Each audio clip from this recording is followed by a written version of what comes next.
ভাই রবি, মোড়ের মাথায় দেখলাম তোমার বউ কমলা কেমন উনুন জ্বালিয়ে রাস্তার পাশে নোংরা জায়গায় বসে মুরগির ঝোল বিক্রি করছে। ঘরের বউকে হাটে বাজারে এভাবে দোকান দিয়ে বসিয়েছো, দেখতে কেমন একটা খারাপ দেখায় না? গায়ের লোকজন আড়ালে কত রকমের কানা ঘোষা করছে, কানে আসছে না? আমার বউ নিজের ইচ্ছে ব্যবসা করে নিজের পায়ে দাঁড়িয়েছে, তাতেই সমাজের বাইরের লোকজনের কি বলার থাকতে পারে? সে তো কারোর কাছে হাত পাততে যাচ্ছে না, নিজের পরিশ্রমে দুটো পয়সা রোজগার করছে। আসল কথা হলো, মানুষের উন্নতি দেখলে তোমার মতো কিছু হিংসুটে লোকজনের সহ্য হয় না। আরে ভাই, আমি তো তোমার নিজের প্রতিবেশী, মঙ্গল চাই বলি উপদেশ দিতে এলাম। সমাজ তো এই সমস্ত কাজকর্ম ভালো চোখে দেখে না, শেষে সবাই মিলে তোমাদের এক ঘরে করে রাখবে। হরেন দাদা, আমাদের সমাজ নিয়ে এবং আমার বউকে নিয়ে তোমার নিজের ঘরের খেয়ে বোনের মোষ তাড়ানোর মতো এত চিন্তা করতে হবে না। তুমি নিজের সংসারের দিকে মন দাও, তাতেই তোমার মঙ্গল হবে। ভালো কথা বলতে গেলাম আর তুমি আমাকে উল্টে জ্ঞান দিতে শুরু করলে। পরে যখন চারিদিকের অপবাদে মুখ দেখাতে পারবে না, তখন আমার এই অমূল্য কথাগুলো খুব মনে পড়বে। কমলা কোনো পাপের কাজ করছে না যে মাথা নিচু করে আমাদের ঘরে বসে থাকতে হবে। যে যা খুশি সমালোচনা করুক, আমাদের তাতে বিন্দুমাত্র কিছু এসে যায় না, বুঝেছ? পরের চিন্তা না করে নিজের ভাই সুমনের জন্য একটা কাজের ব্যবস্থা করো। আমার ভাইকে নিয়ে তোমার চিন্তা করতে হবে না, আমি চললাম নিজের কাজে। আমার ঘরে তো আর তোমার বউয়ের মতো সস্তা দোকানের মাংসের ঝোল রান্না হয় না যে হাটের দিনেও ঘরে বসে বসে আরামসে শুধু আঙুল চুষবো। আরে মালতী দিদি যে এই দুর্যোগের রাতে হঠাৎ আমার এই ভাঙা দোকানে, তা কি মনে করে আজ এদিকে পা বাড়ালে বলো?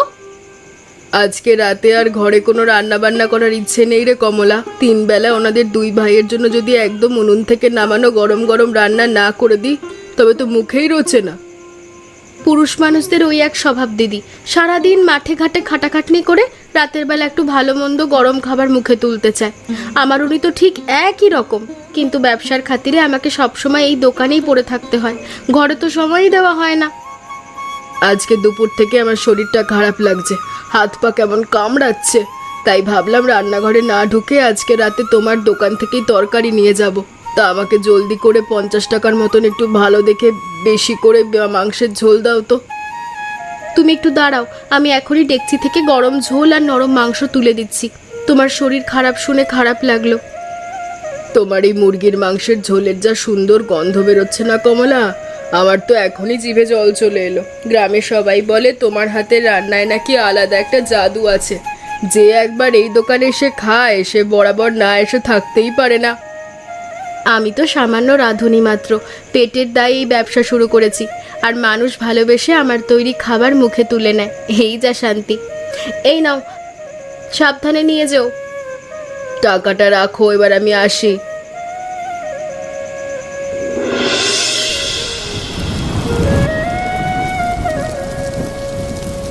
ওহো বৌদি, আজকের রাতে যা মাংসের ঝোল রান্না করেছো না, অসাধারণ হয়েছে। মাংসের টুকরোগুলো যেমন নরম হয়েছে, তেমনই মশলার ঝালটাও একদম দারুণ হয়েছে।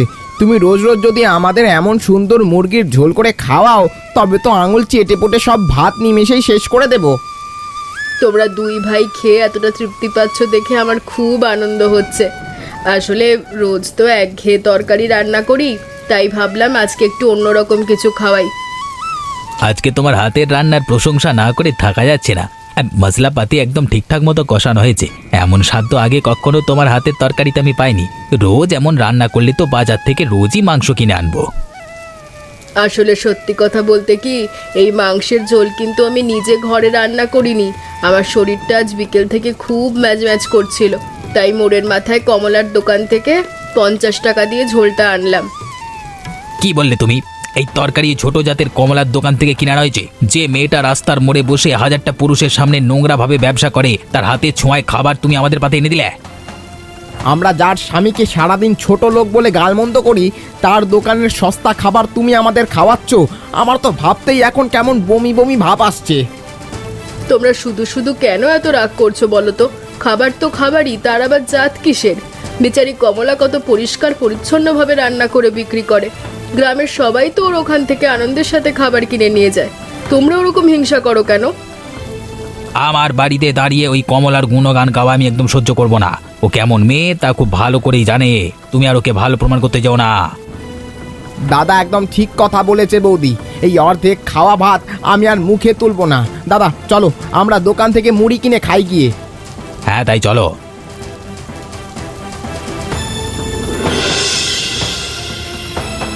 মাঠে গিয়ে সময় করে খেয়ে নিও কিন্তু। আমার আবার এখনই মোড়ের মাথায় দোকানের উনুন ধরাতে যেতে হবে। সকাল সকাল খদ্দেররা চলে আসে, দেরি হলে তো আমার ব্যবসাটাই পুরো লাটে উঠে যাবে গো। তুমি সকাল থেকে উঠে এক নাগাড়ে এত খাটনি করো না কমলা, নিজের শরীরের দিকেও তো একটু খেয়াল রাখতে হবে। আমি বরং মাঠের কাজটা একটু তাড়াতাড়ি শেষ করে সোজা তোমার দোকানেই চলে যাব, তারপর দোকানে বসে খেতাম। না না, তার কোনো দরকার নেই। তুমি মাঠে গিয়ে নিজের কাজ করো। আমি যদি তখন দোকানে খুব ব্যস্ত থাকি তবে তোমাকে খাবার দিতে আমার অসুবিধে হয়ে যাবে। তার চেয়ে বরং তুমি মাঠের গাছের ছায়ায় বসে সময় মতো খেয়ে নিও, ওটাই ভালো হবে। তুমি যেভাবে দিন রাত এক করে আমাদের এই ছোট সংসারের জন্য লড়াই করছো কমলা, তা দেখে আমার নিজের খুব গর্ব হয়। তুমি স্বাধীন ব্যবসাটা নিজের দায়িত্বে করো বলি আজকে আমাদের কোনো অভাব অনটন ছাড়া সুন্দরভাবে চলতে পারছে। ওগো, তুমি পাশে আছো বলেই তো আমি এত বড় একটা কাজ একা হাতে করার সাহস পেয়েছি। গ্রামের অনেক লোক তো অনেক ধরনের কুৎসিত কথা শোনায়, কিন্তু তুমি কখনো আমাকে বাধা দাওনি। তোমার এই ভরসাটুকু আমার জীবনের সবচেয়ে বড় শক্তি। লোকজনের কাজই হলো অন্যের খুঁত ধরা আর পেছনে কথা বলা।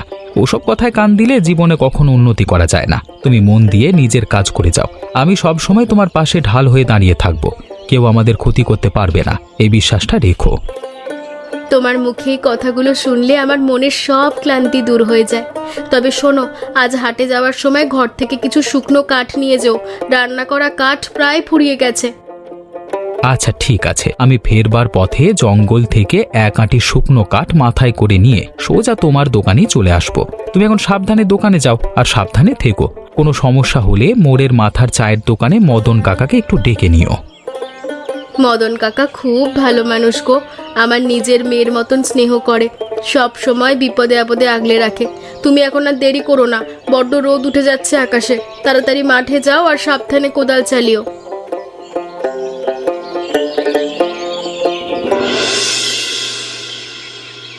আরে খুশি যে, তা তুই হঠাৎ এমন না জানিয়ে চলে এলি যে বোন। তা তুই কেমন আছিস? আর তোর বাড়ির সবাই কেমন আছে রে?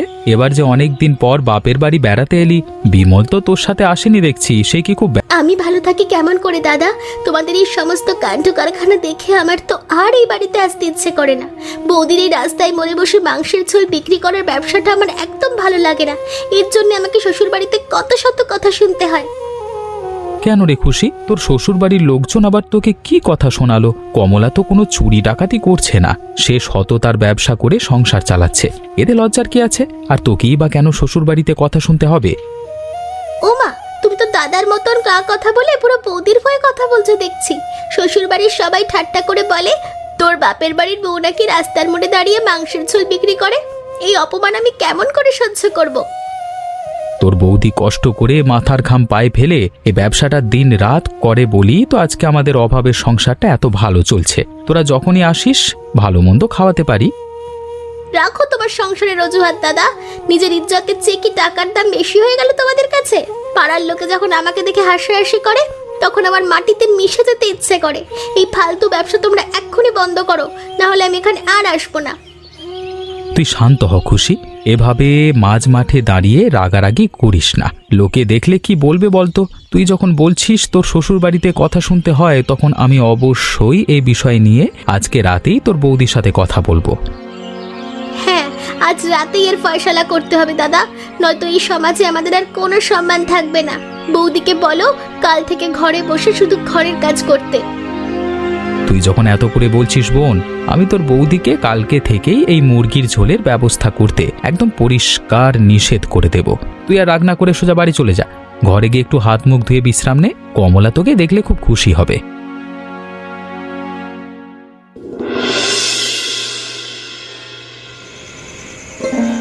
দেখো কমলা, আমি তোমাকে একটা কথা বলতে চাই। তুমি কিন্তু আমার কথা শুনে একটুও রাগ করতে পারবে না। খুশি আজকে শ্বশুর বাড়ি থেকে এসে আমার কাছে খুব কান্নাকাটি করছিল। গ্রামে নাকি সবাই তাকে আমাদের এই ব্যবসার জন্য খুব ছোট চোখে দেখছে। খুশি তো কিছুদিন পরপরই এই সংসারে বেড়াতে আসে, আর এসে আমাদের শান্ত সংসারে অশান্তি সৃষ্টি করে। এটা তো নতুন কিছু নয়। তা এবার এসে আবার কি বায়না করলো আর কি বিষয় নিয়ে তোমার কান ভাঙালো শুনি? খুশি বলছিল মোড়ের মাথায় তোমার এই মুরগির ঝোল বিক্রি করবার ব্যবসার কারণে তাকে নাকি তার শ্বশুরবাড়িতে নানান রকম কুৎসিত কথা আর অপবাদ শুনতে হয়। তাদের ধারণা এটা খুব ছোট জাতের কাজ। তাই বলছি, সমাজে সম্মান বাঁচাতে তুমি এই ব্যবসাটা এবার সম্পূর্ণ বন্ধ করো। আমি কিছুতেই এই ব্যবসা বন্ধ করব না, তুমি যতই বলো না কেন। এই ব্যবসাটা নিজের রক্ত জল করে শুরু করেছি, আর সেই জন্যই আমাদের ঘরে দুবেলা খাবার আর পোশাকের অভাব নেই। কিন্তু ঘরের সম্মান আর বোনের শ্বশুরবাড়ির শান্তি তো আমাদের কাছে অনেক বড় বিষয়, তাই না? তারা যদি এই কাজের জন্য খুশিকে সারাক্ষণ মানসিক অত্যাচার করে, তবে মেয়েটার সংসার ভেঙে যেতে পারে। তুমি একটু নিজের জেদ কমিয়ে সমাজের একটাবার মানে অন্তত ভাবো সমাজের দিকটা। যখন আমাদের ঘরে চাল ছিল না, আমরা যখন অনাহারে দিন কাটাতাম, তখন তোমার এই বোন বা সমাজ কি আমাদের এক মুঠো অন্ন দিয়েও সাহায্য করেছিল?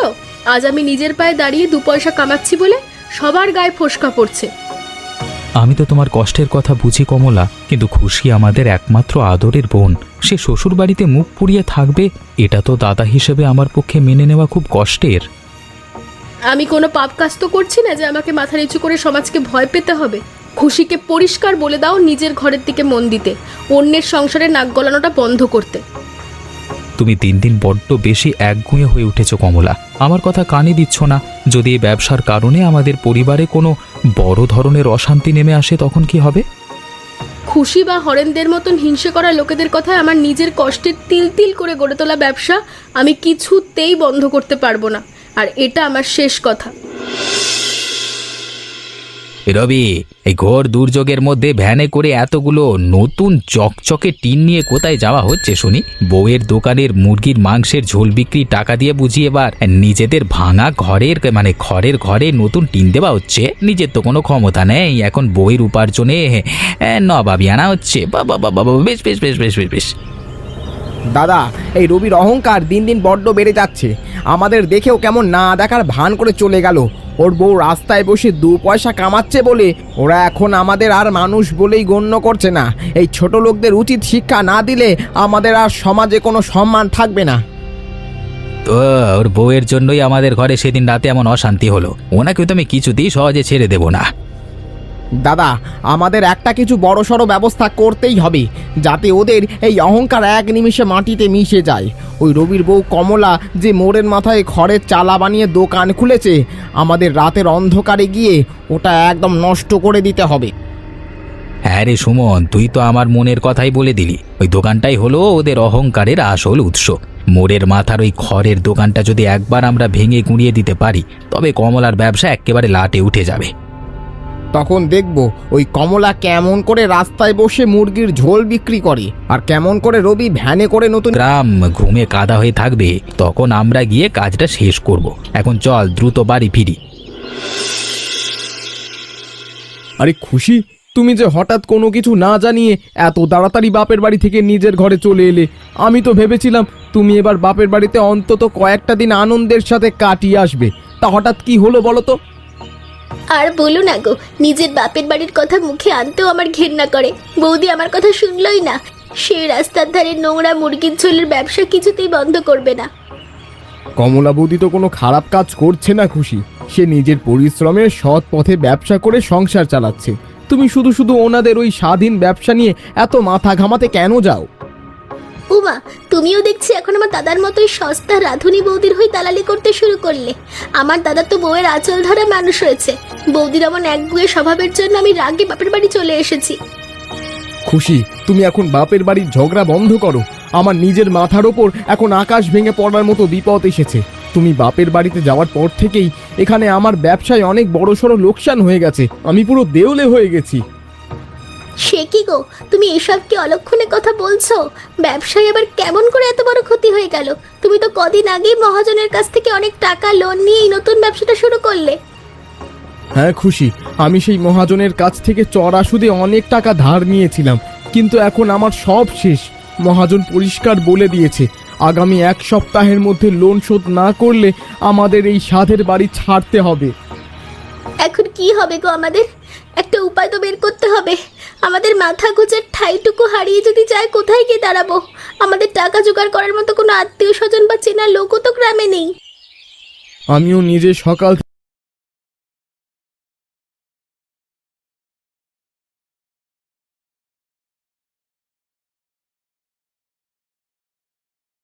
থেকে ভেবে কোনো কুল কিনারা পাচ্ছি না খুশি। চারিদিকের অন্ধকার ছাড়া আর কিছুই দেখতে পাচ্ছি না। এখন যদি কেউ আমাদের এই চরম বিপদে টাকা দিয়ে সাহায্য না করে, তবে আমাদের পথে বসা ছাড়া আর কোনো উপায় নেই। কিরে খুশি, কালকেই তো রাগ করে শ্বশুরবাড়ি চলে এলি, আজ আবার সাত সকালে কি মনে করে এখানে? তোরা যখন এসেছিস তখন পরিষ্কার শুনে রাখ, আমি তোদের কথা মতো আমার নিজের ব্যবসার কোনোদিন বন্ধ করব না। না বৌদি, আমরা আজ তোমার সাথে কোনো ঝগড়া বা বিবাদ করতে আসিনি। আমরা আজ এক চরম বিপদে পড়ে তোমার দরজায় হাত পাততে এসেছি। আমাদের মাথা গোজার শেষ আশ্রয়টুকু একেবারে ধ্বংস হয়ে যাওয়ার মুখে এসে দাঁড়িয়েছে গো বৌদি। ওমা বিমল, তুমি এভাবে কাঁদছো কেন? আর খুশি বা ওরকম পুতুলের মতো চুপ করে দাঁড়িয়ে আছে কেন? কি এমন কঠিন বিপদ হলো তোমাদের? একটু খুলে বলো তো ভাই, আমি তো কিছু বুঝতে পারছি না। বৌদি, আমার কাপড়ের ব্যবসায় অনেক বড় লোকসান হয়ে গেছে। মহাজনের কাছ থেকে নেওয়া লোনের টাকা আমি সময় মতো শোধ করতে পারিনি। মহাজন জানিয়েছে আগামী কয়েকদিনের মধ্যে টাকা না দিলে আমাদের পাকা বাড়িটা ওরা লিখে নেবে, আমরা ঘর ছাড়া হয়ে যাব। বৌদি, আমি আগে অনেক ভুল করেছি, তোমার এই সৎ ব্যবসাকে অনেক ছোট চোখে দেখে গালমন্দ করেছি। আজ আমাদের এই চরম দুর্দিনে সাহায্য করার মতো একটা মানুষও পাশে এসে দাঁড়াচ্ছে না। আমরা খুব অসহায় হয়ে পড়েছি। তোরা এইভাবে ভেঙে পড়িস না, টাকা পয়সার চেয়ে মানুষের জীবনের দাম কিন্তু অনেক বেশি। খুশি, তুই তো আমার নিজের ছোট বোনের মতোই। তোদের এই বিপদের কথা শুনে আমার বুকেও বড্ড আঘাত লাগছে রে। বৌদি, আমাদের এই মুহূর্তে অনেকগুলো টাকার দরকার। আজ আমাদের এই চরম দুর্দিনে সাহায্য করার মতো একটা মানুষও পাশে এসে দাঁড়াচ্ছে না। আমরা খুব অসহায় হয়ে পড়েছি। তোরা এইভাবে ভেঙে পড়িস না, টাকা পয়সার চেয়ে মানুষের জীবনের দাম কিন্তু অনেক বেশি। খুশি, তুই তো আমার নিজের ছোট বোনের মতোই। তোদের এই বিপদের কথা শুনে আমার বুকেও বড্ড আঘাত লাগছে রে। বৌদি, আমাদের এই মুহূর্তে অনেকগুলো টাকার দরকার। মহাজন কোনো কথাই শুনতে চাইছে না। টাকা না পেলে বাড়ি সিল করে দেবে। তুমি যদি কোনোভাবে আমাদের এই টাকার ব্যবস্থা না করে দাও, তবে আমাদের পথে পথে ঘোরা ছাড়া আর কোনো উপায় থাকবে না। উপরওয়ালা একটা না একটা পথ ঠিক বের করে দেবে। তোমার এখন আর চিন্তা না করে সোজা বাড়ি গিয়ে বসো, আমি দেখছি তোমাদের জন্য কোনো একটা ব্যবস্থা করা যায় কিনা। তোমরা সবাই এমন মরা মানুষের মতো মুখ কালা করে বসে আছো কেন? এই নাও বিমল ভাই, এই পুটলির মধ্যে আমার অনেক দিনের জমানো নগদ টাকা আছে, তুমি এটা নিয়ে যাও। বৌদি, এতগুলো টাকা তুমি এই অল্প সময়ের মধ্যে কোথায় পেলে? এই টাকার পুঁটলি তো অনেক ভারী লাগছে। এই টাকাগুলো আমি মোড়ের মাথায় রোদে পুড়ে আর বৃষ্টিতে ভিজে দিনরাত এক করে মুরগির ঝোল বিক্রি করে জমিয়েছিলাম। আমার এই জমানো টাকাটা দিয়েই তুমি কালই সকালে মহাজনের কাছে যাও আর সব লোন শোধ করে নিজের বাড়িটা মুক্ত করো। বৌদি, তুমি আমাকে ক্ষমা করে দাও, আমি বড্ড পাপী মেয়ে। তোমার মতন দেবীর মন আমি চিনতে পারিনি। আমি নিজের অহংকারে অন্ধ হয়ে তোমার এই ব্যবসাটাকে ছোট লোকের জাত বলে কত অপমান করেছি। পাগলি মেয়ে, তুই তো আমার নিজেরই ছোট বোন। বোনের ওপর কি দিদি কখনো রাগ করে থাকতে পারে? তুই যে নিজের ভুলটা বুঝতে পেরেছিস সেটাই আমার কাছ থেকে সব থেকে আনন্দের রে। কমলা, তুমি আজকে যা করলে তা কোনো সাধারণ মানুষের পক্ষে করা সম্ভব নয়। তুমি আমাদের পরিবারের সম্মান আর খুশিদের সংসারটা বাঁচিয়ে দিলে। আমার আজকে খুব গর্ব হচ্ছে যে আমি তোমার মতো এমন একজন মহান মনের মেয়েকে নিজের ঘরণী হিসেবে পেয়েছি। বৌদি, তুমি আজ আমাদের যে উপকার করলে তা আমি সারা জীবনও কোনোদিনও ভুলবো না। তুমি আমাদের নতুন করে বেঁচে থাকার আলো দেখালে। কাল থেকেই আমি নতুন করে আবার কাজ শুরু করব আর সৎ পথে উপার্জনের চেষ্টা করব। আর কোনো চিন্তা নেই, উপরওয়ালা যা করেন মঙ্গলের জন্য করেন। এখন তোমরা হাত মুখ ধুয়ে নাও, আমি সবার জন্য গরম গরম ভাতের ব্যবস্থা করি। খুশি, তুই রান্নাঘরে এসে আমাকে একটু সাহায্য কর দেখিনি? দুজনে মিলে গল্প করতে করতে কাজটা করি। সুন্দর সুবাস বেরোচ্ছে রে তোর দোকান থেকে। আমার তো দূর থেকেই খিদে পেয়ে গেল। তা বলছি কমলা, আমি তোর কাছে আজ একটা বিশেষ দরকারে এসেছি। তুই যদি আমার কথাটা একটু মন দিয়ে শুনিস খুব ভালো হয়। আরে মালতী দিদি যে, এসো এসো, বেঞ্চের ওপর আরাম করে বসো। তা আজ কি দরকারের কথা বলতে এলে গো? তোমার রান্নার প্রশংসা শুনলে আমার মনটা খুব খুশি হয়। তা আজ কি ঘরে কোনো রান্না করনি? কমলা, আমি আর ঘরের ওই একঘেয়ে রান্না বান্না করে সময় নষ্ট করতে চাই না। আমিও এবার থেকে তোর সাথেই মুরগির ঝোলের ব্যবসা করব। আমার ঘরের অবস্থা খুব একটা ভালো নয়, তাই ভাবলাম দুজনে মিলে কাজ করলে দুটো পয়সা আসবে। সে কি দিদি, এ তো বড্ড ভালো কথা। তুমি আমার সাথে এই দোকানে বসে ব্যবসা করতে রাজি আছো? গ্রামের মানুষ কিন্তু অনেক রকমের কুৎসিত কথা শোনাবে, তুমি সেই সমস্ত লোকজনের সমালোচনা সহ্য করতে পারবে তো? সমাজের লোকজনের কথায় আমার কিচ্ছু যায় আসে না কমলা। নিজের পেটের দায় আর সংসারের অভাবের চেয়ে সমাজ তো বড় নয়। আমার স্বামী আর দেওর সারাদিন ঘরে বসে আলসেমি করে, তাই আমি নিজের পায়ে দাঁড়াতে চাই। বেশ তো দিদি, তুমি যখন এত বড় সিদ্ধান্ত নিয়েছো, তখন আমি তোমাকে বুক পেতে আমার এই ছোট দোকানে স্বাগত জানাচ্ছি। আমরা দুজনে মিলে যদি একসাথে মন দিয়ে খাটতে পারি, তবে আমাদের এই মুরগির ঝোলের ব্যবসা অনেক বড় হবে। হ্যাঁ রে কমলা, তুই রান্নার কাজটা করবি, আমি খদ্দেরদের খাবার পরিবেশন করা, টাকা পয়সার হিসেব রাখার কাজটা সামলে নেব। দুজনে মিলে কাজ করলে কষ্টের কাজটাও অনেক সহজ হয়ে যাবে, আর ব্যবসাটাও দ্রুত চারিদিকে ছড়িয়ে পড়বে। একদম ঠিক বলেছো দিদি, একা হাতে দোকান সামলাতে আমার বড্ড হিমশিম খেতে হতো। এখন তুমি পাশে থাকলে আমার অনেক সাহস বাড়বে। কাল সকাল থেকেই তুমি পরিষ্কার কাপড় পরে দোকানে চলে এসো, দুজনে মিলে একসাথে উনুন ধরাবো। সুমন, তুই একটু চারিদিকটা ভালো করে দেখে নে, কেউ কোথাও জেগে নেই তো। মোড়ের মাথার চায়ের দোকানটাও আজকে জলদি বন্ধ হয়ে গেছে। তুই জলদি করে কোদালটা নিয়ে কমলার দোকানের খড়ের চালার বাঁশগুলো কেটে দে, একদম গুঁড়িয়ে দিতে হবে। দাদা, তুমি কোনো চিন্তা করো না, আমি এক্ষুনি ওই মহিলার দোকানের চালটা টেনে মাটিতে নামিয়ে দিচ্ছি। আজ রাতে এই দোকানটা এমনভাবে নষ্ট করব যে কাল সকালে কমলা এসে শুধু নিজের কপাল চাপড়ে কাঁদবে। চলো একটু এগিয়ে যাই।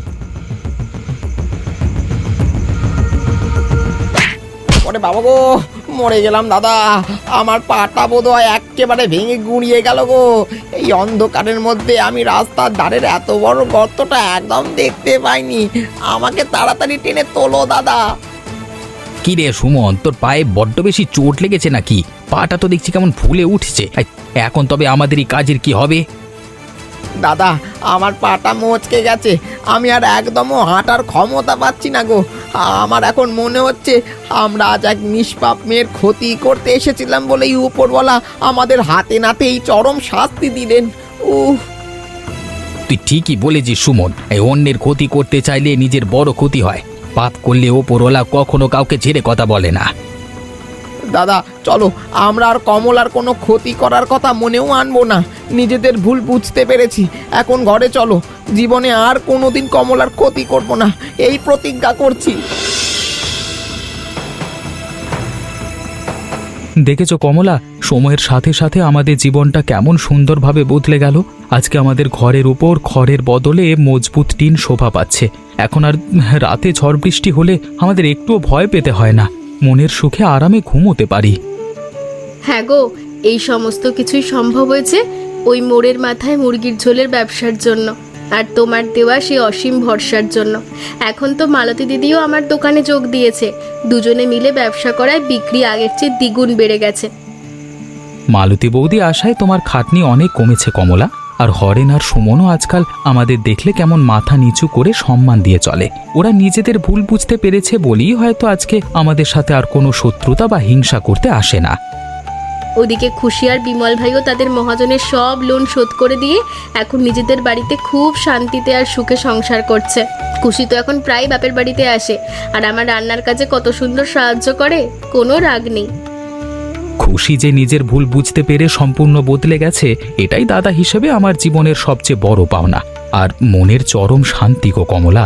সমাজের সমস্ত কুৎসিত সমালোচনা আর বাধা উপেক্ষা করে তুমি আজকে নিজের সততা আর পরিশ্রম দিয়ে আমাদের জয়ী করলে।